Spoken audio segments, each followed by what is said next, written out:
Hai. Selamat datang kembali di channel Min Donghua. Di video kali ini kita akan melanjutkan cerita Donghua Battle Drop Devon. Nggak lama-lama lagi, kita langsung aja ke ceritanya. Cekidot. Pada saat ini, Xiaoyan bergegas di depan Long Yi. Pada saat yang sama, panah bulu merah melesat. Ketika panah bulu merah terlepas dari talinya, disertai dengan teriakan ponik yang rendah, lalu bersinar dengan cahaya menyilaukan, berubah menjadi aura pembunuh. Ponik merah darah yang ganas itu menerkam ke arah Xiaoyan dan Long Yi. Dengan tangan kirinya, ia melemparkan Long Yi ke belakang, dan semangat juang puncak bintang 7 meledak dengan seluruh kekuatannya. 999 kaki yang tergabung menjadi 1.000 kaki tanpa bayangan, menebas ke arah ponik merah darah yang terbang ke arahnya. Turbulensi udara sepenuhnya menunjukkan kekuatan satu penguasa Xiaoyan. Ponik merah darah itu segera hancur dan meledak menjadi cahaya merah darah yang seterang kembang api. Setelah ponik merah darah itu hancur, pria berjubah hitam itu seharusnya tertekan. Tetapi pada saat itu, pria berjubah itu menyeringai dengan sedikit keberhasilan. Namun seringainya segera membeku di sudut mulutnya dan berubah menjadi sesuatu yang tidak memuaskan. Ia berkedut tak percaya. Ketika cahaya merah darah menghilang dalam sekejap, Xiaoyan tampak tidak seperti yang dipikirkannya. Wajahnya hanya sedikit pucat dan ia menatapnya dengan cemberut. Ia terkejut karena ia tahu betul betapa kuat dan mengerikannya jurus ini. Dan tidak ada musuh yang pernah lolos begitu saja. Tapi Xiaoyan tampak baik-baik saja. Bagaimana mungkin ini terjadi? Bagaimana mungkin ia percaya bahwa trik yang telah ia gunakan berulang kali ini tidak akan berhasil pada Xiaoyan? Tapi Xiaoyan juga sangat terkejut. Jelas dia tidak menyangka bahwa jurus pria berjubah hitam ternyata mengandung 3 jenis serangan. Serangan fisik dan serangan jiwa yang cukup kuat.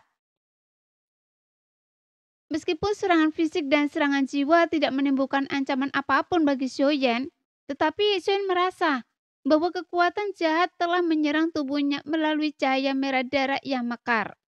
Ketika ponik darah menghilang, untungnya itu awalnya hanya sedikit tidak nyaman. Dan setelah beberapa saat, ia tidak merasakan apa-apa. Jadi meskipun Xiaoyan tidak menduganya, tapi pria berjubah hitam itu pun tidak menduganya. Ini karena Xiaoyan melahap dan menyerap lebih dari 1 dari 10 hantu teratas. Jadi sekuat apapun kekuatan jahat pria berjubah hitam itu, dibandingkan dengan kekuatan yin ekstrim hantu itu, ia hanyalah kurcaci dibandingkan dengan penyihir besar. Bagaimana ia bisa menyerang Xiaoyan? Seberapa kuatkah ia? Ketika terakhir kali melihat wajah Xiaoyan yang pucat memudar, pria berjubah hitam itu yakin bahwa Xiaoyan tidak hanya berpura-pura baik-baik saja, tetapi sebenarnya baik-baik saja, sehingga hatinya mencelos. Luka-lukanya tidak memungkinkannya untuk terus melawan Xiaoyan dan kelompoknya, dan kecepatan Xiaoyan menentukan bahwa akan sulit baginya untuk melarikan diri. Tatapannya yang tajam menatap tajam Xiaoyan dan ia mengangkat busur panjang hitam itu tinggi-tinggi. Saat pria berjubah hitam itu mencengkeram busur itu semakin erat, kekuatan yang agung dan kuat, semangat juang, api hitam yang dingin, dan darah yang masih mengalir dari dada dan punggungnya berkumpul di busur panjang. Dan cahaya darah yang mempesona terpancar dari busur panjang itu. Tak lama kemudian, busur panjang hitam itu berubah menjadi merah tua seperti darah kering. Namun pria berjubah hitam itu tidak mengepakkan tangan kanannya untuk membentuk anak panah bulu berwarna merah darah seperti sebelumnya. Sebaliknya, ia tiba-tiba melesat ke udara, menatap semua orang dengan tatapan dingin dan menarik tali busur. Saat tali busur berbunyi mendesak, gugusan anak panah cahaya merah tua muncul, melayang di udara seperti awan darah yang menutupi langit. Kemudian, pria berjubah hitam itu merentangkan kedua tangannya ke dua sisi dan berubah menjadi wujud aslinya. Mungkin karena pria berjubah hitam itu menuangkan semua api hitam ke dalam busur panjang dan wujud aslinya tidak lagi diselimuti api hitam. Ia adalah seekor burung yang terlihat seperti burung ponik, tetapi tubuhnya hitam pekat. Hanya kepalanya yang ditutupi lapisan tulang perak yang memantulkan sedikit cahaya.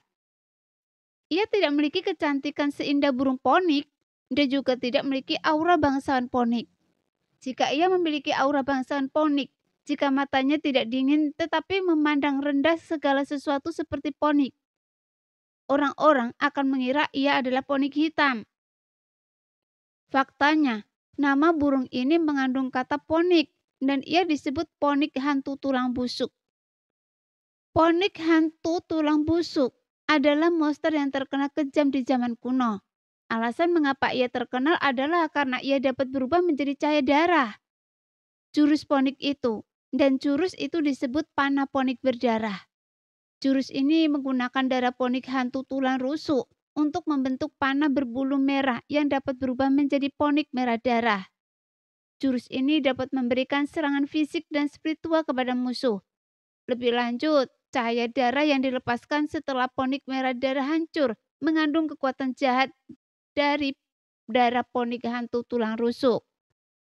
Ketika menyinari musuh, ia dapat menembus tubuh mereka. Tidak hanya membekukan darah mereka tetapi juga merusak tendo, tulang, dan meridian mereka. Jurus ini sangat kuat dan mustahil untuk dilawan. Itulah kemampuan bawaan dan bawaan dari ponik hantu tulang rusuk. Tak terhitung banyaknya binatang buas dan manusia telah mati karena jurus ini. Tiba-tiba teriak burung hitam itu dingin. Tubuhnya langsung memancarkan cahaya kelam. Sesaat kemudian bulu-bulunya rontok berubah menjadi anak panah hitam yang menyatu dengan awan darah merah tua. Hujan anak panah menutupi langit dan kemudian dengan dahsyat menghujani Xiaoyan dan rekan-rekannya di bawah. Ini juga merupakan jurus pamungkas pria berjubah hitam. Perpaduan seluruh energi dan jiwanya. Jurus pamungkasnya yang mematikan, yang dikenal sebagai 10.000 anak panah, menusuk jantung. Tapi itu adalah sebuah upaya yang nekat. Jadi apa kekuatan jurus nekat ini? Bagaimana Xiaoyan dan yang lainnya menangkalnya? Dan apa yang mereka dapatkan? Sekarang, ponik hantu tulang busuk bertarung mati-matian. Dengan teriakan dingin, cahaya hitam pekat menyembur dari tubuhnya. Lalu serpian bulunya berjatuhan, berubah menjadi panah bulu hitam yang menyatu dengan awan darah merah tua. Dan dengan dahsyat melepaskan hujan panah yang menutupi langit ke arah Xiaoyan dan kelompoknya di bawah. Segera aura pembunuh bergulung bagai pusaran angin dan langsung menggulung debu di tanah hingga berterbangan di udara. Dengan akurasi 8 poin dari seluruh energi dan semangatnya, itu adalah jurus terkuatnya yang akan mati jika gagal. Skill pertarungan tim telah digunakan sejak lama. Semua orang tampak sangat serius. Mereka tahu bahwa hidup atau mati tergantung pada bagaimana menghadapi jurus ini. Ketika semangat juang terkumpul pada Long Yi, bukan pada Xiaoyan. Dalam pertarungan hidup dan mati, beraninya mereka tidak berhati-hati.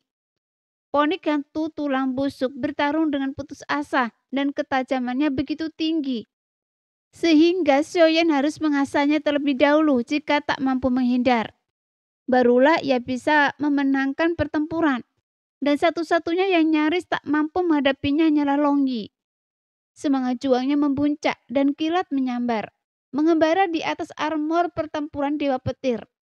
Long Yi menarik napas dalam-dalam dan meraung pelan. Ia kemudian berubah menjadi naga petir emas 9 mendalam dan mengenakan armor pertempuran Dewa Petir. Armor itu dipenuhi dentingan nyaring seperti lonceng angin yang tak terhitung jumlahnya, yang disapu angin.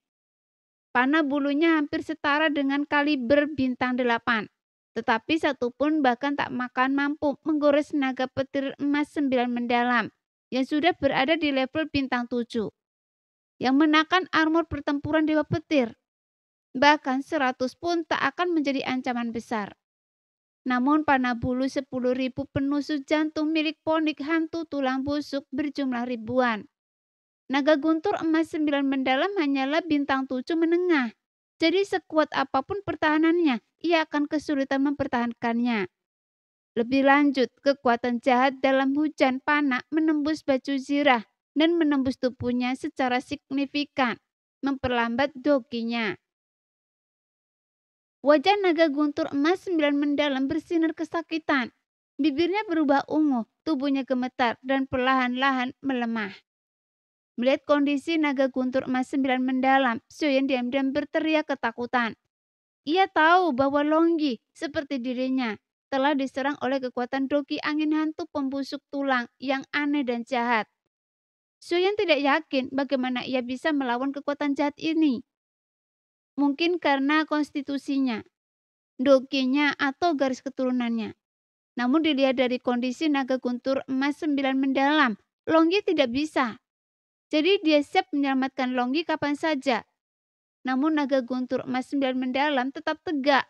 Tatapannya menembus hujan panah dengan keras kepala dan pantang menyerah, menatap angin hantu pembusuk tulang. Mata ponik hantu membusuk tulang berkilat terkejut, tetapi lebih merupakan kekaguman. Bagaimanapun, ia adalah seekor naga. Dengan kekuatan seorang kultivator bintang 7 menengah, ia berhasil menahan serangan 10.000 panah menusuk jantung yang hampir menembus bintang 8 untuk waktu yang lama. Namun betapapun kagumnya, ia tetaplah musuh. Membunuh seekor naga akan menjadi masalah harga diri yang besar. Ponik hantu pembusuk tulang mengepakkan sayapnya ke bawah dan hujan panah tiba-tiba bertambah cepat. Pada saat ini, naga guntur emas 9 mendalam tak mampu lagi menopang dirinya sendiri. Tubuhnya yang besar jatuh bebas, berubah kembali ke wujud manusia saat jatuh. Menahan hujan panah dari ponik hantu pembusuk tulang. Longyi telah sangat kelelahan. Lebih lanjut, energi gelap dan jahat menggerogoti tubuhnya. Dan bahkan wujud aslinya pun tak dapat dipertahankan. Jiying! Xiaoyan memanggil Jiying yang telah dengan cepat menyerbu ke arah Longyi yang jatuh, menangkapnya sebelum ia menyentuh tanah. Kemudian bayangan itu melesat keluar dari bawah hujan panah. Beri saya waktu, kita tidak boleh membiarkan siapapun terkena panah. Mengirim Jiying untuk bertahan melawan hujan panah bukanlah hal yang terlalu percaya diri bagi Xiaoyan. Dia sama sekali tidak percaya diri. Namun ia benar-benar tak berdaya saat ini. Tanpa Longyi, doki yang lain hanya bisa mengangkatnya ke level akhir bintang 7.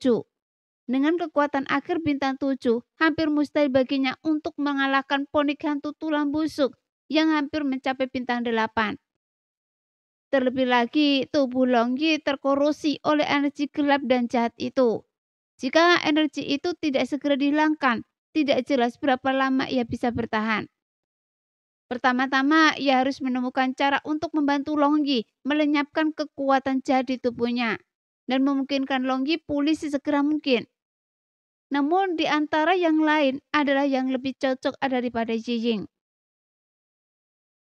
Meskipun pertahanan Xiaozan memang kuat, tetapi ia hanya berada di pertengahan bintang 6. Bahkan jika ia menyerap doki semua orang melalui pertarungan tim, ia hanya bisa mencapai paling tinggi awal bintang 7. Terlebih lagi tanpa doki Longyi dan Xiaoyan, ia hanya bisa mencapai paling tinggi mendekati bintang 7. Mendekati bintang 7 dan mendekati bintang 8 berjarak satu level penuh. Perbedaan yang sangat signifikan, bahkan wujud 9 naga guntur emas mendalam milik Longyi tidak bisa menahannya. Apalagi Xiaozan tidak akan mampu menahan hujan panas sekalipun dan akan terbunuh jika ia menghadapi mereka hanya dengan kekuatan mendekati bintang 7.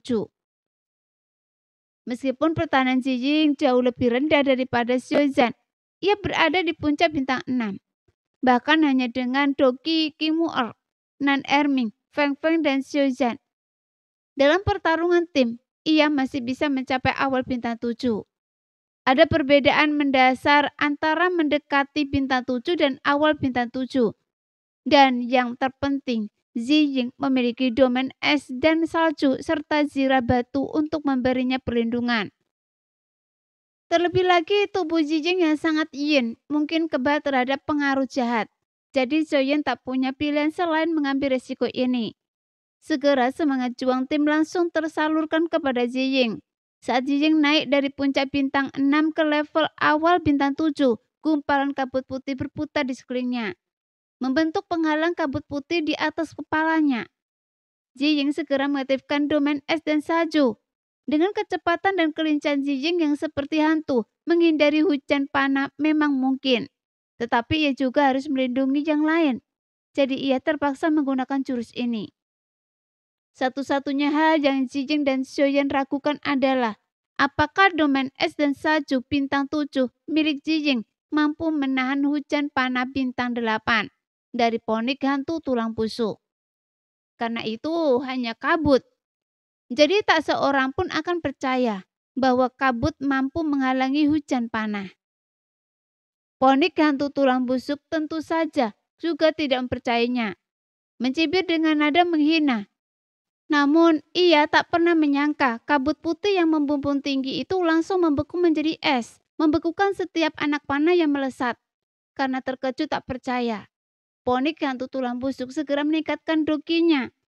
Saat itu, anak panah beku mulai bergetar hebat dan anak panah yang baru dilepaskan berhamburan seperti pecahan es. Xiaoyan tak punya waktu untuk fokus pada pertempuran. Ia tak meletakkan telapak tangannya di punggung Longyi. Ekspresinya serius. Ia merasakan kekuatan jahat menyerbu tubuh Longyi. Bahkan garis keturunan naga sejati Longyi pun tak mampu menahan stagnan dokinya. Jadi Xiaoyan menyimpulkan bahwa kekebalannya terhadap kekuatan jahat ini bukan karena garis keturunannya, melainkan doki atau konstitusinya. Dengan gerakan telapak tangannya, ia mengalirkan dokinya ke tubuh Longyi. Saat doki Xiaoyan masuk, kekuatan dingin melonjak di dalam tubuh Longyi. Seolah didorong oleh kekuatan dingin ini, atau mungkin bahkan karena takut. Energi jahat yang telah padat di dalam tubuh Longyi menggerogoti dagingnya, mulai merembes keluar. Helai demi helai seolah melarikan diri. Tubuh Longyi yang gemetar perlahan berhenti. Itu adalah kekuatan roh hantu. Jadi Xiaoyan menghela nafas lega. Baru setelah memastikan tidak ada jejak energi jahat di dalam Longyi dan dokinya mengalir lancar, Xiaoyan menghela nafas lega. Ia menginstruksikan Longyi untuk meminum pil pemulihan ilahi yang meningkatkan pemulihan dokinya 4 kali lipat. Kemudian Xiaoyan berdiri menatap ke atas pada hujan anak panah yang deras. Pecahan es yang berterbangan dan retakan seperti jaring laba-laba di penghalang es. Ia berteriak, "Berikan semua doki kalian." Sambil berteriak, dia menyerbu ke depan. Longyi dan Jijing telah melakukan yang terbaik untuk mematahkan momentum hujan anak panah, menguras banyak semangat juang ponik hantu. Jijing hampir mencapai batasnya dan sudah waktunya untuk pertarungan melawannya. Segera doki Xiaoyan melonjak dan penguasa api surgawi memancarkan cahaya merah darah yang menyilaukan. Kemudian menunjuk ke atas. Dua batu giling raksasa, satu hitam dan satu putih, muncul bersamaan di langit. Satu di atas yang lain, bercahaya dengan lingkaran cahaya merah darah. Mereka berputar ke arah perlawanan dengan suara berdengung. Seketika, kekuatan jiwa yang dahsyat memenuhi ruang. Sementara itu, Xiaoyi yang gemuk dan berikat pinggang merah sudah duduk di atas kepala Xiaoyan.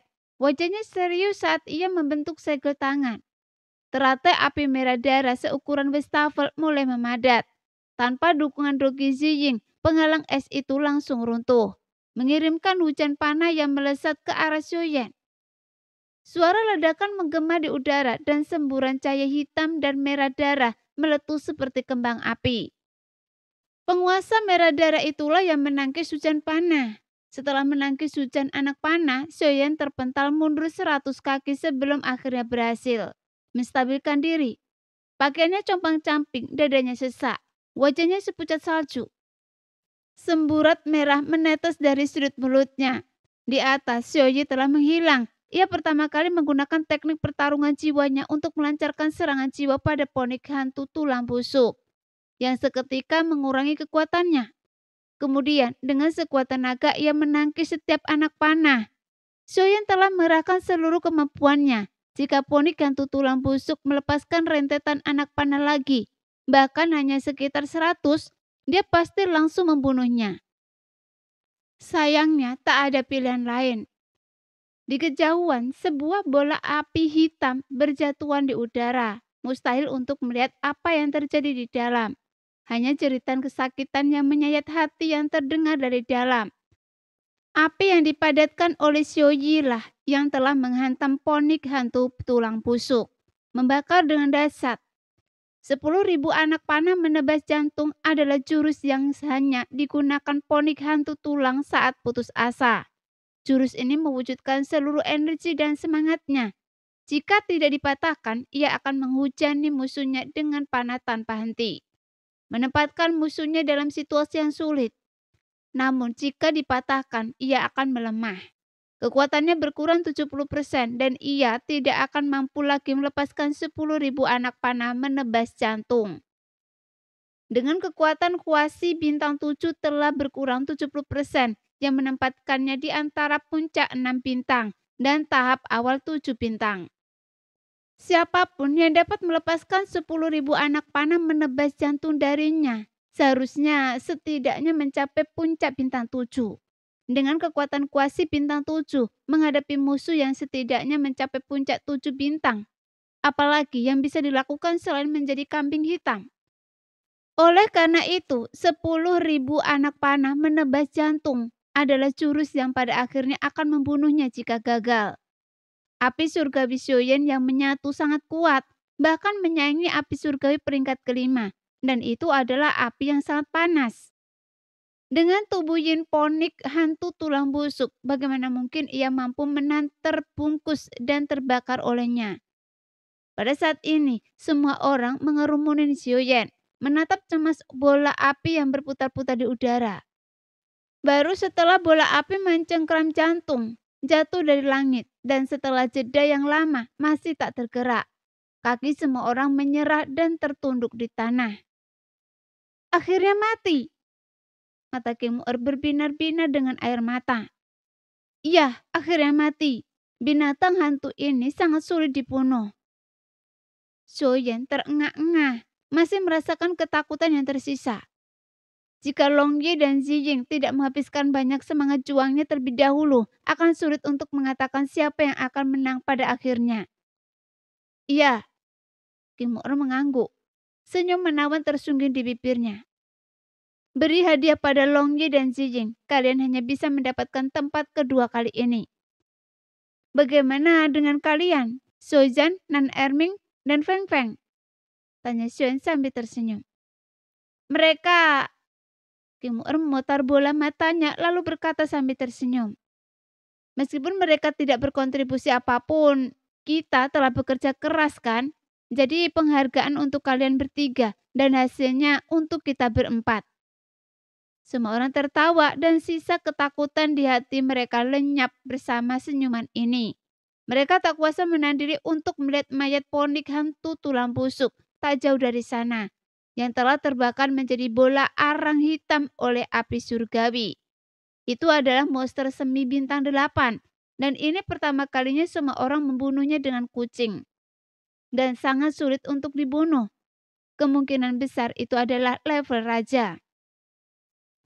Bisakah ia dibakar menjadi abu tanpa meninggalkan apapun? King Mu'er melompat dan menerkam.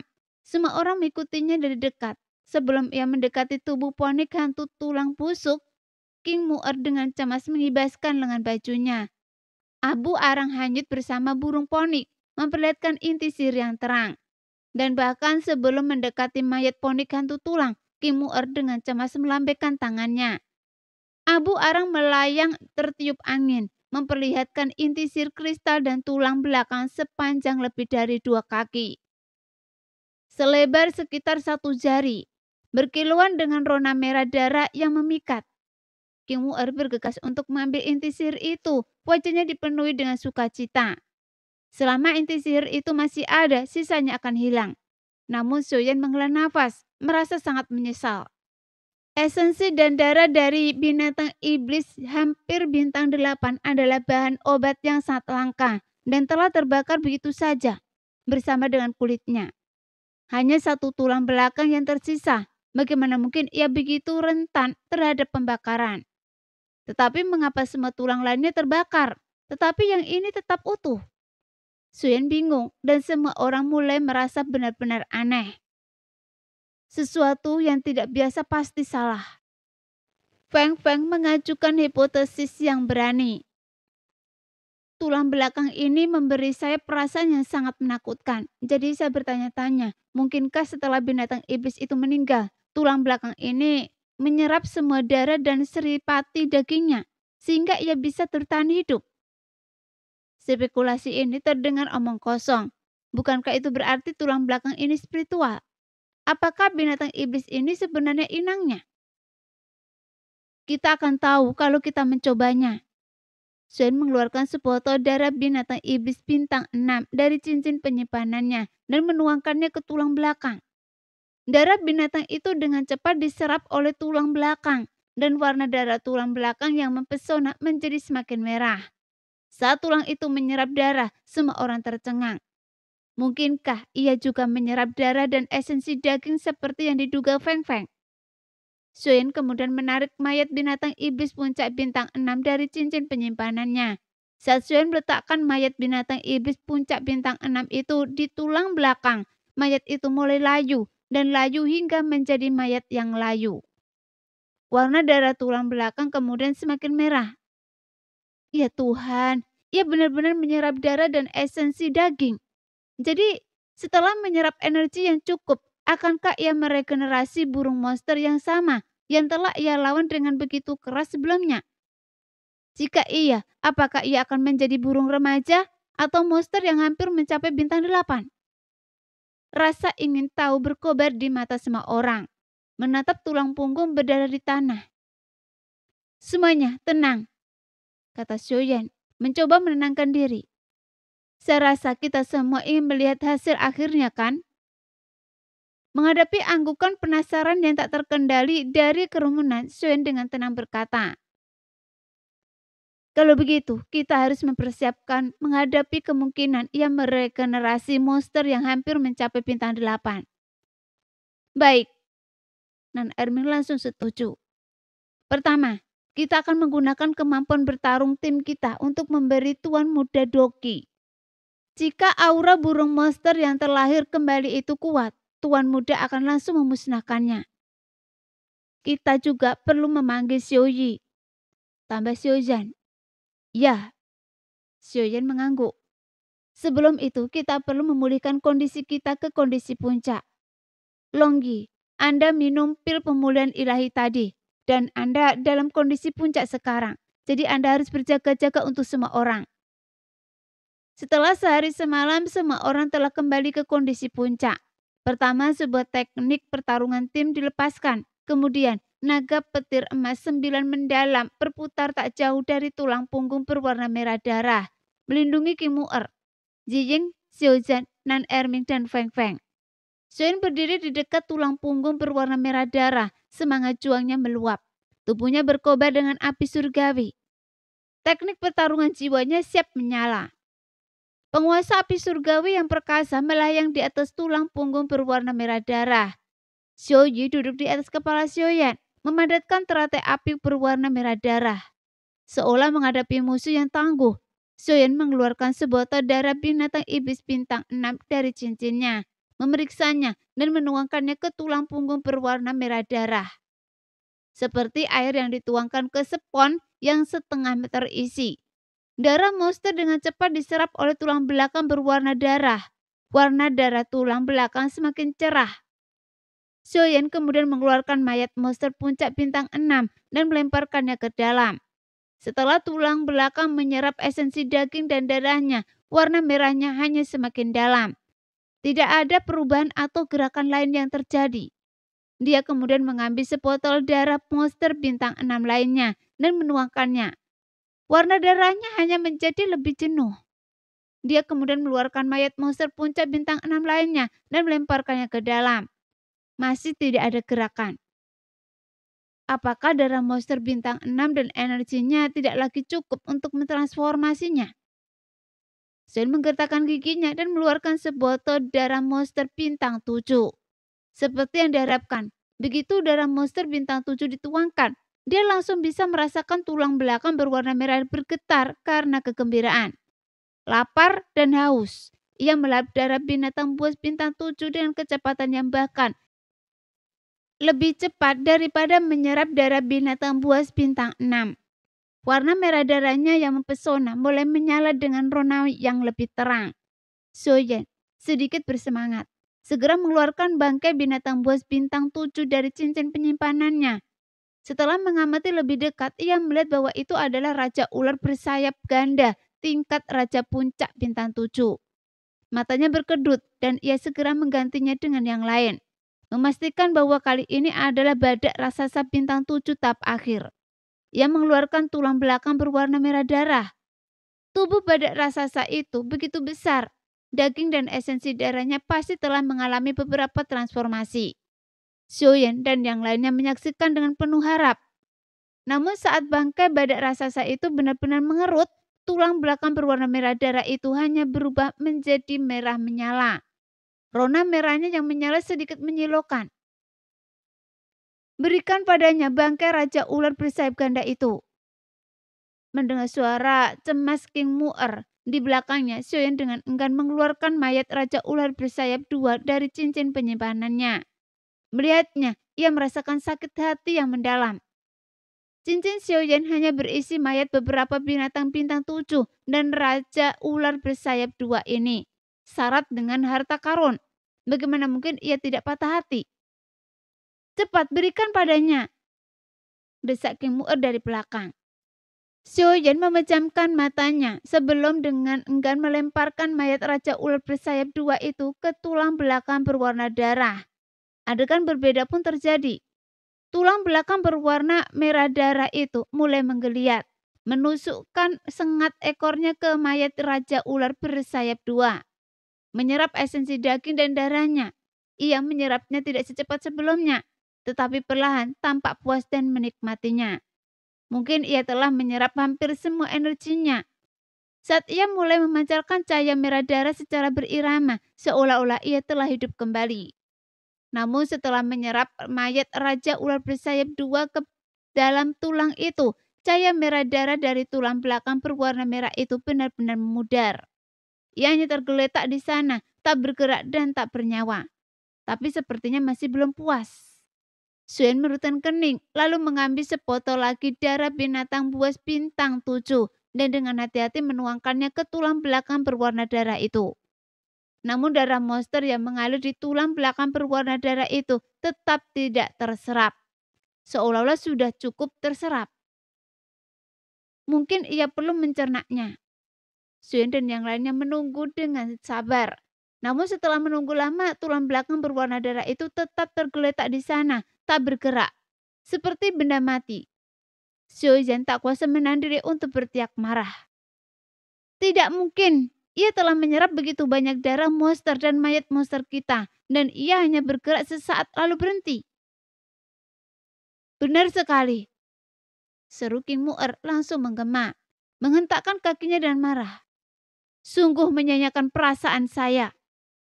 Nan Ermi menggelengkan kepala dan mendesah.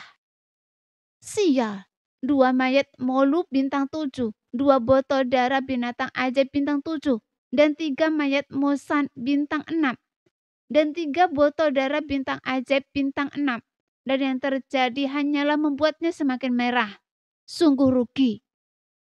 Zen berbalik dan melirik semua orang, dia juga geram. Tapi bukankah kita semua penasaran sejak awal? Sekarang kita belum melihat hasil dugaan kita. Apa gunanya mengeluh? Semua orang menggaruk kepala. Kim Or menundukkan kepala dan merutkan bibir. Sesekali melirik Xiaoyan, merasa malu karena mendesaknya untuk mengeluarkan mayat binatang ajaib bintang 7. Namun Yiying yang patuh tiba-tiba menyadari sesuatu. Menunjuk tulang belakang berwarna merah darah dan bertanya, "Lihat, apakah itu terlihat seperti cambuk tulang?" Yiying menarik perhatian semua orang kembali ke tulang punggung berwarna merah darah itu. Memang benar, tetapi setelah diamati lebih dekat, meskipun tidak ada pegangannya, tulang punggung berwarna merah darah itu, beserta bagian-bagiannya, memang menyerupai cambuk. Namun sebenarnya hanya menyerupai cambuk, jadi semua orang terkekeh. Menyadari bahwa Yiying hanya mencoba mencairkan suasana, hanya Kim Woo-er yang tampak serius. Saya selalu merasa tulang punggung ini terasa familiar. Bentuknya seperti cambuk. Semakin saya lihat, semakin mirip. Tidakkah menurut Anda memang begitu? Xiao Yan bertukar pandang dengan yang lain dan tak kuasa menahan senyum. Apa gunanya cambuk? Sebagai senjata, cambuk harus fleksibel. Dan tulang yang keras dan tidak fleksibel maupun kuat. Bagaimana mungkin bisa digunakan sebagai cambuk? Meskipun teks-teks kuno mencatat metode pemurnian tulang yang melibatkan peredaman dalam cairan pemurnian yang terbuat dari darah 5 bintang ajaib, ular sisi emas, kelabang kulit kayu, anjing laut racun air, elang api, dan cacing tanah. Kemudian secara bertahap memanaskan cairan tersebut dengan api surgawi atau api binatang. Tulang-tulangnya akan menjadi lentur. Namun 5 binatang ajaib, ular sisi emas, lipatan kulit kayu, anjing laut racun air, elang api, dan cacing tanah tanaman merambat sekarang telah punah. Tanpa cairan pemurni tulang, metode pemurnian tulang apapun akan sia-sia. Namun untuk menyenangkan Kim Woo-er, semua orang mengangguk. Memang terlihat sangat mirip, kata Xiao Yan. Jing Wuchen kenal banyak orang. Suruh dia mencari ahli pemurnian senjata. Mungkin mereka bisa memurnikannya menjadi cambuk tulang, kata Longgi. Jika kita bisa memurnikannya menjadi cambuk tulang, dan setiap serangan yang menggunakannya bisa menyerap sebagian daging dan darah musuh, itu akan luar biasa, kata Xiao Zhan. Ya, itu akan menjadi kemenangan besar, kata Feng Feng. Kim Woo-er berseri-seri. Dia benar-benar mengambil cambuk panjangnya dan berjalan maju meletakkannya di samping tulang belakang berwarna darah itu dan memperagakannya. Tapi tak seorang pun menyangka tulang belakang berwarna darah yang tampak hampir mati tiba-tiba bergerak. Beberapa benangnya hampir menggeliat dan melilit cambuk Kim Woo-er. Kim Woo-er terkejut dengan perubahan mendadak itu. Ia mengayunkan tangannya, menjatuhkan cambuknya dan segera mundur. Kemudian bersama semua orang ia segera bersiap menghadapi segala kemungkinan. Namun perubahan pada tulang belakang berwarna darah justru membuat mereka tercengang. Tulang belakang berwarna darah itu bersinar merah menyilaukan, lalu terbelah. Tiba-tiba menyelimuti cambuk, kemudian ia mulai merenggang dan memanjang hingga juga menelan gagang cambuk. Lalu perlahan menutup, berubah menjadi cambuk tulang darah berwarna merah transparan. Semua orang tertegun sejenak sebelum akhirnya tersadar. Kim Woo-er bersorak dan mencoba bergegas. Tunggu! Suen meluruskan tangan untuk menghentikan Kim Woo-er. Suen tidak berani membahayakan Kim Woo-er karena tulang belakang berwarna darah begitu aneh. Mengabaikan Kim Woo-er yang mencemberut dan menghentakkan kakinya dengan cemas. Sambil memancarkan gelombang api surgawi yang melimuti tangan kanannya, Xiao Yan berjalan mendekat, membungkuk dan mengambil cambuk tulang darah. Kemudian Xiao Yan menuangkan dokinya ke cambuk tulang itu. Tapi dia tidak merasakan ada yang salah. Jadi Xiao Yan mengayunkannya. Tapi saat melambeh, Xiao Yan tidak merasakan peningkatan kekuatannya dibandingkan sebelumnya. Tidak mungkin, teriak Xiao Yan dengan tidak percaya. Jadi dia mengayunkannya lagi. Dia menggunakan cambuk itu untuk melakukan keterampilan bertarung gaya penguasa. Tapi itu masih kuat. Dan Xiao Yan tidak merasakan perbedaan apapun. Apakah itu hanya hiasan? Xiao Yan sedikit tertegun. Dia telah menunggu dengan cemas begitu lama dan menghabiskan begitu banyak darah dan mayat monster bintang 6 dan bintang 7 untuk membiarkan tulang belakang berwarna darah ini menyerap energi yang cukup. Tetapi pada akhirnya itu bukan harta karun, tetapi hanya hiasan. Jadi bagaimana mungkin dia tidak merasa tertekan jika cambuk itu menjadi hiasan? Oke deh kakak, demikianlah video kali ini. Terima kasih sudah selalu menonton video Min Earth sampai selesai. Sampai jumpa lagi di video selanjutnya. Bye-bye.